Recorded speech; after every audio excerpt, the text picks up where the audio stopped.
สวัสดีครับตอนนี้เราอยู่ที่สวนแม่สวนลูกที่ลมพัดแรงครับไปผมไปดูลมแรงนะ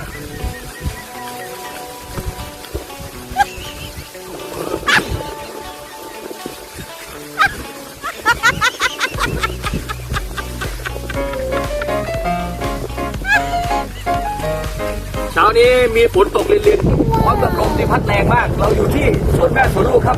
มาเดินออกกำลังกายสูดอากาศยามเช้าโอ้ยตอนนี้มีฝนละพัดลมเลยไปถึงแล้วครับฝนตกลินไว้เจอกันใหม่ครับไว้เจอกัน